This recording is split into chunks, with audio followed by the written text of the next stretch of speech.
Assalamualaikum warahmatullahi wabarakatuh. Perkenalkan, nama saya Muhammad Rafli Kasado dengan NIM B3012410. Di video kali ini akan melanjutkan review buku Perubahan Sosial Kebudayaan karya Rahmat Nur SPD MPD. Lanjut pada bab 5, yaitu yang membahas tentang komunikasi dan saluran perubahan sosial budaya. Bab ini mengalihkan fokus dari mengapa perubahan terjadi ke bagaimana proses perubahan itu berlangsung dan menyebar dalam masyarakat. Penulis menempatkan komunikasi sebagai fondasi utama yang memungkinkan terjadinya difusi unsur-unsur kebudayaan.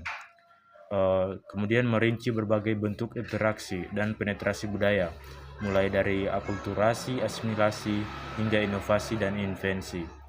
Penjelasan tentang akulturasi dan asimilasi sangat baik dalam membedakan dua proses penyeleburan budaya tersebut. Akulturasi menerima unsur baru tanpa menghilangkan ciri khas asli. Sedangkan sementara itu asimilasi justru meleburkan menjadi satu bentuk budaya yang sama sekali baru. Lebih lanjut, penulis juga membahas difusi sebagai mekanisme penyebaran yang dapat terjadi secara langsung maupun tidak langsung, damai maupun paksa. Kemudian lanjut di bab 6 yang membahas tentang teori perubahan sosial budaya. Bab ini menyajikan sintesis dari seluruh pembahasan sebelumnya dengan memaparkan teori-teori besar yang digunakan untuk memahami dan menjelaskan perubahan sosial budaya.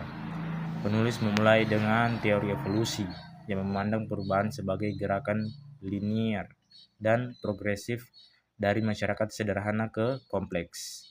Meskipun juga mengkritisi kecenderungan etnosentris dalam teori ini, selanjutnya teori siklus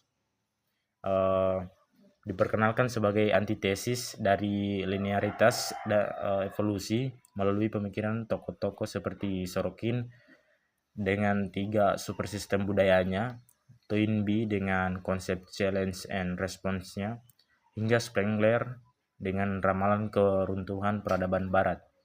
Pembaca diajak untuk melihat bahwa sejarah dan perubahan sosial dapat berulang dalam pola lingkaran.